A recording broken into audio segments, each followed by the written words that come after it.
जय श्री राम दोस्तों, आइए जानते हैं कि हनुमान जी को मंगलवार और शनिवार का दिन सबसे अधिक प्रिय क्यों है।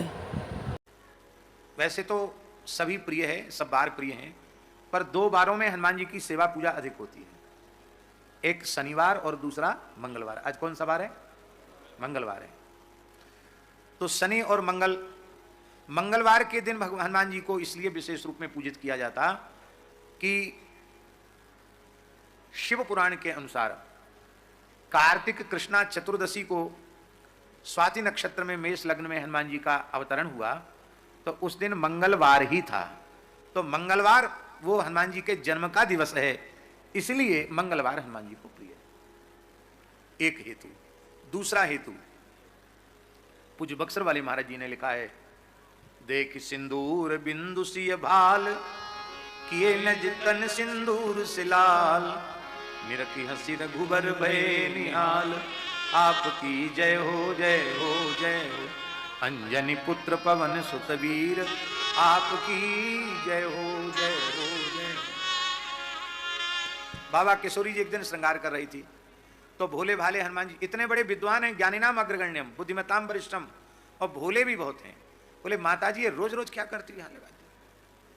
आजकल तो माताएं सिंदूर धारण नहीं करती हैं, एक अलग से कोई केमिकल वाला आता उसी को यहाँ लगा लेती हैं। लेकिन हम बता रहे हैं आपको विधान, जिससे सौभाग्य की वृद्धि होती। शुद्ध विशुद्ध सिंदूर वेद लक्षणा भारतीय देसी गाय के घृत में मिश्रित करके तब यहाँ लगाना चाहिए। ये रोली ओली जो भर लेती वो नहीं, वो ठीक नहीं है। सिंदूर, विशुद्ध सिंदूर, बिलोना वाले गाय के घी में उसको मथ करके तब यहां लगाना चाहिए। ये विधान है, ये रोली ओली रंगने का विधान नहीं है। तो श्री किशोरी जी सिंदूर ऐसे धारण कर रही थी। हनुमान जी ने भोलेपन से पूछा, माता जी रोज रोज क्या करती हो, इससे क्या होता है? पहले किशोरी जी ने कहा, बेटा हनुमान ये सौभाग्यवती माताओं का चिन्ह है। अरे इससे क्या होता है? तो बोले इससे श्री तुम्हारे जो प्रभु है ना श्री रघुनाथ जी, उनके सुख सौभाग्य की वृद्धि होती है। अब वो प्रसन्न होते हैं। बस हनुमान जी तो बहुत प्रसन्न हो गए। इतना सा घी सिंदूर लगाने से सरकार का इतना सुख सौभाग्य बढ़ता है, इतने प्रसन्न होते हैं। तो हमको तो यही चाहिए कि इनका सुख सौभाग्य बढ़े और ये राजी रहें, प्रसन्न रहें। तो महाराज भंडार घर में चले गए, जहाँ गोदाम था पूरा सिंदूर का। गैया के घी की तो कमी नहीं, शायद किसी बहुत बड़े हौज में घोल लिया होगा अथवा किसी परात में मत लिया होगा। और मस्तक से लेके चरण तक पूरे में घी सिंदूर लगा के, और हनुमान जी को ये सब करने में थोड़ा समय तो लगा। तब तक सरकार पहुंच गए दरबार में। किशोरी जी भी दरबार में थी, राज दरबार में। और उसी राज दरबार में हनुमान जी अपने पूरे शरीर में गाय के घी में मथा हुआ सिंदूर लगाकर पहुंचे। ये देख करके श्री सीताराम जी इतने प्रसन्न हुए, खिलखिलाकर हंसे, और पूरी सभा हंसी। वो तो इस विचित्र लीला को देखकर हंस रहे थे, लेकिन हनुमान जी ने यही समझा कि इतने अधिक प्रसन्न तो मैंने अपने स्वामी को कभी नहीं देखा। तब श्री रघुनाथ जी ने कहा, हे श्री हनुमान जी, आज आपने केवल, आजकल लोग अपने शरीर की सुंदरता का ध्यान देते हैं, कैसे में अच्छे लगेंगे, पर हनुमान जी ने अपने शरीर के सौंदर्य का ध्यान नहीं दिया। राम जी हमको देखकर कैसे राजी होंगे, इस बात से इतने रीझ गए। बोले जो मंगलवार के दिन वेद लक्षणा भारतीय देसी गाय के घृत में मिश्रित सिंदूर आपके श्री अंग में चढ़ाएगा, अर्पित करेगा, उसके ऊपर मैं प्रसन्न हो जाऊंगा। श्री किशोरी जी प्रसन्न हो जाएंगी।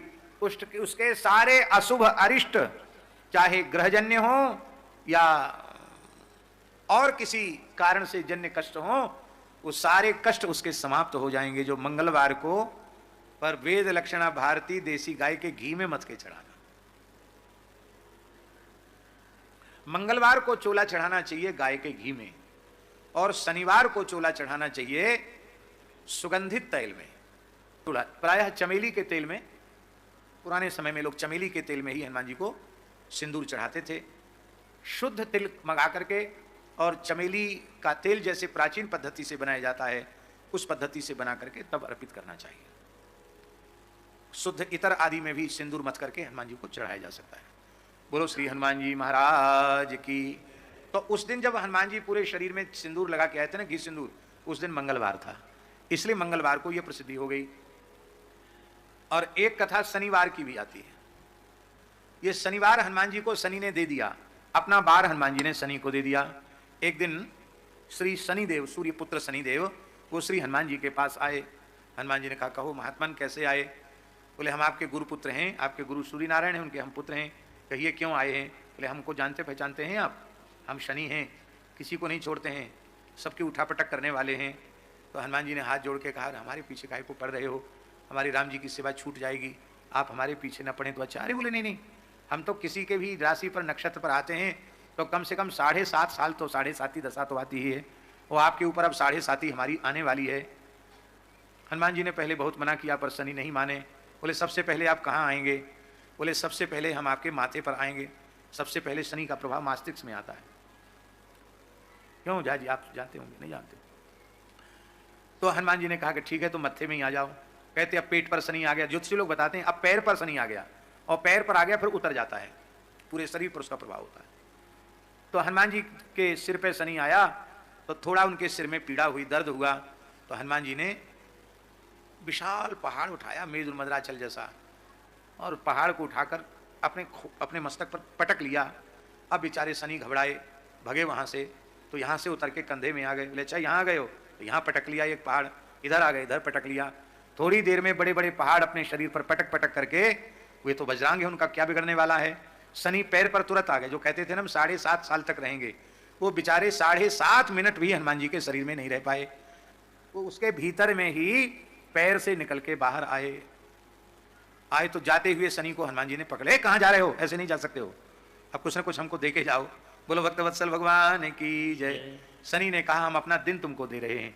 शनिवार के दिन जो सुगंधित तैल में तुम्हें सिंदूर चढ़ाएगा, हमारी पीड़ा उसे नहीं होगी। ये मंगलवार, शनिवार, ये हनुमान जी के दिन है। तो बोलो श्री हनुमान जी महाराज की जय।